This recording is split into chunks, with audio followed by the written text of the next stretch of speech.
और उधर एक और देश जो शामिल हो गया जिन पर ईरान ने हमला किया वो रहा ओमान। ओमान पर ईरान का बड़ा ड्रोन हमला हुआ है, वो तस्वीरें भी आई हैं। ओमान पर ईरान का बड़ा ड्रोन हमला हुआ है। ओमान में कई जगह ड्रोन से हमला हुआ है। ओमान के दुक्म बंदरगाह को निशाना बनाया गया। पहली बार ओमान पर ईरान का हमला हुआ है, तो ओमान पर भी ईरान का हमला, ये तस्वीर आप देख रहे हैं ओमान से, वहां पर भी ईरान ने ड्रोन हमला कर दिया है। दुक्म बंदरगाह पर ईरान की तरफ से ओमान पर भी हमला किया गया है। ओमान जो कि मध्यस्थता करवा रहा था अमेरिका और ईरान के बीच, ये तेल डिपो पर, वहां पर बंदरगाह पर, दुक्म बंदरगाह पर तेल डिपो पर ड्रोन से हमला किया है ईरान ने, और वहां से धुआं उठता हुआ नजर आ रहा है। तो प्रभुदयाल जी, अब ओमान भी शामिल हो गया है इसमें। देखिए, ये बड़ी हैरत की बात है क्योंकि ओमान ने तो पूरी कोशिश करी थी अमेरिका और ईरान में डील कराने की जी, वो तो मध्यस्थता कर रहा था और ईरान के साथ दे रहा था कि ईरान पे नुकसान ना हो, अगर ये डील हो जाएगी तो अच्छा होगा। तो बड़ा ताज्जुब है कि अब इस ईरानी रजीम ने ओमान पे भी क्यों अटैक कर दिया। तो जरूर उनका ये इरादा है कि अगर ये वॉर फैलती है तब ये सब कंट्रीज जो हैं वो अमेरिका पे जोर लगाएंगी कि भाई आप इस रोकिए। नहीं, लेकिन ये उनका अंदाजा है कि वो अमेरिका पे जोर लगाएंगी, पर ये तो ऐसा लग रहा है कि अगर ऐसा होता रहा तो ये ईरान के अंदर ही जोर लगाएंगी अमेरिका के साथ कि ईरान की रजीम चेंज हो जाए।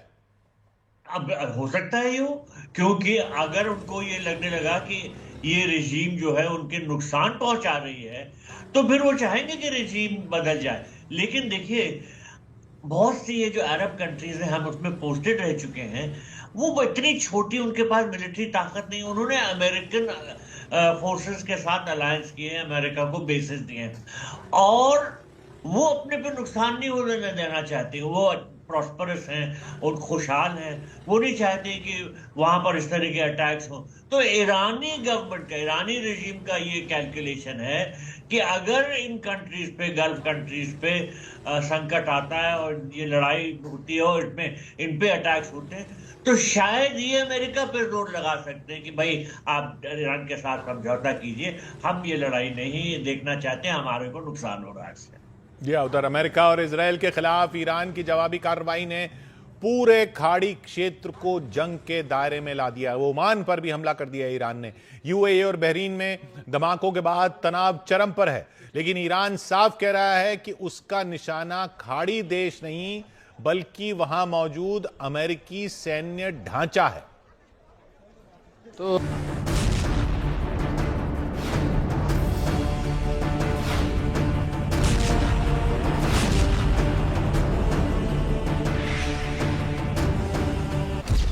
अदावत इजराइल यूएसए से, हमला पड़ोसियों पर क्यों?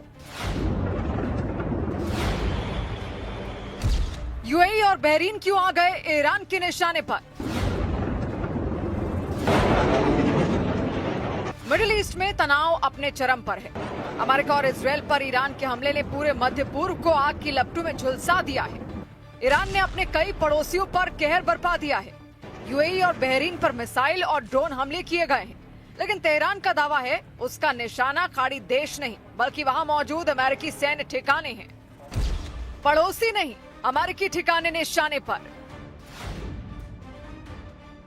ईरान साफ कह रहा है कि उसका हमला यूएई या बहरीन की सरकारों पर नहीं बल्कि उनकी जमीन पर मौजूद अमेरिकी सैन्य अड्डों पर है।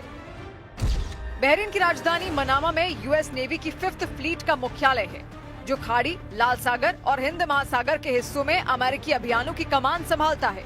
मिसाइल हमले में इसी मुख्यालय को निशाना बनाए जाने की पुष्टि बहरीन ने की है। संयुक्त अरब अमीरात में भी अमेरिका की सैन्य मौजूदगी सीमित लेकिन रणनीतिक रूप से बेहद अहम है। अबू धाबी के दक्षिण में मौजूद अल धाफरा एयरबेस अमेरिकी वायुसेना का प्रमुख ऑपरेशनल बेस है। यहाँ से अमेरिकी और यूएई वायुसेना संयुक्त रूप से ऑपरेशन चलाती है। निगरानी विमान, फाइटर जेट और ड्रोन ऑपरेशन इसी बेस से संचालित होते हैं। इसके अलावा दुबई का जेबल अली पोर्ट मिडिल ईस्ट में अमेरिकी नौसेना का सबसे बड़ा पोर्ट ऑफ कॉल है। यह आधिकारिक सैन्य अड्डा नहीं है, लेकिन अमेरिकी एयरक्राफ्ट कैरियर और वॉरशिप्स यहाँ नियमित रूप से आते जाते हैं। रणनीतिक दबाव या सीधा संदेश? जानकारों के मुताबिक ये हमले सिर्फ सैन्य जवाब नहीं बल्कि रणनीतिक दबाव की कोशिश भी है।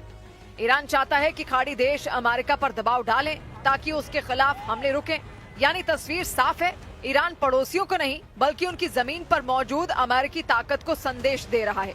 लेकिन इस जवाबी कार्रवाई ने पूरे मिडिल ईस्ट को अस्थिरता के नए दौर में धकेल दिया है।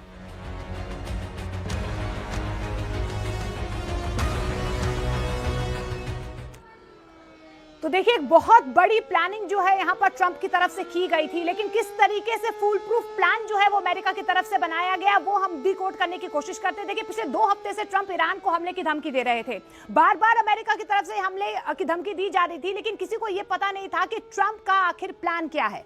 इसे लेकर एक रिपोर्ट सामने आई है। एक आर्टिकल के मुताबिक एलन मस्क का एआई प्लेटफॉर्म ग्रोक ने ईरान पर हमले की सबसे सटीक भविष्यवाणी की थी।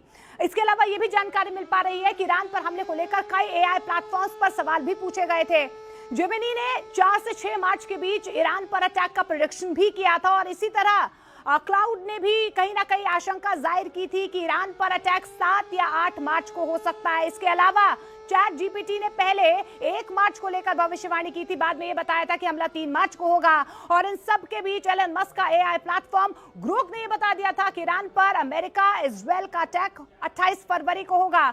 और एक कथित भविष्यवाणी सबसे सही साबित हुई है और उसके बाद से आप तस्वीरें देख ही पा रहे हैं। ओवर टू यू किशोर।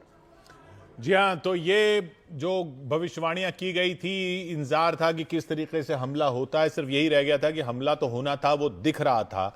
और हमला जो हुआ है वो ऐसा हुआ है कि ये 200 से ज़्यादा जेट इजराइल की तरफ से गए हैं। और फिर सुबह तो जो ये खबर जिसकी पुष्टि खबर तो रात में आई थी, सुबह जो पुष्टि की ईरान ने कि अली खामनेई की ही मौत हो गई है, तब ये साफ हुआ कि इस बात का ही इंतजार किया जा रहा था कि किस तरीके से एक ऐसी सूचना मिले कि अली खामनेई को का यहाँ पे आयतुल्ला अली खामनेई की का खात्मा किया जा सकता है। और वो जैसी सूचना मिली, ये अटैक कर दिया गया है। क्यों शैलेंद्र? देखिए, बिल्कुल देखिए, जो माहौल बन रहा था पिछले कुछ लगभग 2 महीनों से हम लगातार देखिए बिल्डअप उस एरिया में हो रहा था, ना सिर्फ अमेरिकन बेसिस पे बल्कि जिस तरह से अब्राहम लिंकन जो एयरक्राफ्ट कैरियर उसको डिप्लॉय किया गया था। और ट्रंप ने बहुत पहले, आपको याद होगा कि ये बयान दिया था कि हेल्प इट्स ऑन इट्स वे। तो जिस टाइम उन्होंने ये बयान दिया था उस वक्त पहले से ही तैयारी चल रही थी। और नेतन्याहू की मुलाकात जब पिछले साल के दिसंबर के महीने में हुई थी मारो लोगो में, जहां पर राष्ट्रपति ट्रंप का घर है, उस रिजॉर्ट में मुलाकात हुई थी, माना जा रहा उसी वक्त इस पर तैयारी शुरू हो चुकी थी। और जिस तरह से डिप्लॉयमेंट की गई और समय के साथ साथ ना सिर्फ डिप्लॉयमेंट की गई बल्कि बातचीत का दरवाजा भी खुला रखा गया। लेकिन कहीं ना कहीं अब जो रिपोर्ट सामने आ रही है अमेरिकन मीडिया के हवाले से, उसमें कहा जा रहा है कि जो नेगोशिएशन टेबल पर बातचीत हो रही थी उससे अमेरिका खुश नहीं था। इसलिए 2 दिन पहले, इस हमले से एक दिन पहले, अमेरिकी राष्ट्रपति ट्रंप ने कहा था कि मैं इस बातचीत से खुश नहीं हूं, I am not happy whatever is going on between the 2 sides. तो ऐसे में ये लगभग तय था कि अगर बातचीत विफल होती है तो सीधे तौर पर अटैक होगा। और वो अटैक हुआ, जिसका बिल्डअप भी किया जा रहा था, अमेरिका पूरे से तैयार था। लेकिन पहले जो शुरुआत जब आई अटैक की खबर की, उस वक्त ये बताया जा रहा था कि अटैक जो है इजराइल की तरफ से हुआ। लेकिन बाद में क्लियर हो गया ये इजराइल और अमेरिका का ज्वाइंट ऑपरेशन था और अभी भी वो ज्वाइंट ऑपरेशन जारी है। लेकिन एक अपडेट ये भी बताते हैं आपको किशोर कि इस वक्त इजराइल की तरफ से कहा जा रहा है कि पहली बार इस ऑपरेशन के दौरान हार्ट ऑफ तेहरान, यानी कि मेन जो कैपिटल है उसके मेन इलाकों में इस वक्त टारगेट किया जा रहा है इजराइल की तरफ से। तो ये अपने आप में फिलहाल और एस्केलेट अभी हो सकता है, लेकिन अब देखना यह भी होगा कि इसका जवाब अब ईरान किस तरह से देता है, क्योंकि वो सिर्फ नेबरिंग कंट्रीज को टारगेट कर रहा है, लेकिन असल जहां से अटैक्स उस पर हो रहे हैं इजराइल से, वहां वो कुछ नहीं कर पा रहा है। जी हाँ, तो बिल्कुल इजराइल का ये कहना कि अब तेहरान के दिल में जाकर, तेहरान में जाकर हमले किए जा रहे हैं और बहुत जबरदस्त हमले किए जा रहे हैं ये। और ईरान क्या कर रहा है कि ईरान जो पड़ोसी देश हैं उसके, जहां पर अमेरिकी बेसिस है, वहां पर हमला कर रहा है, जिनमें ओमान भी शामिल है। तो ओमान के दुग्म बंदरगाह को निशाना बनाया है डोनाल्ड ट्रंप पर। उधर अमेरिका में क्या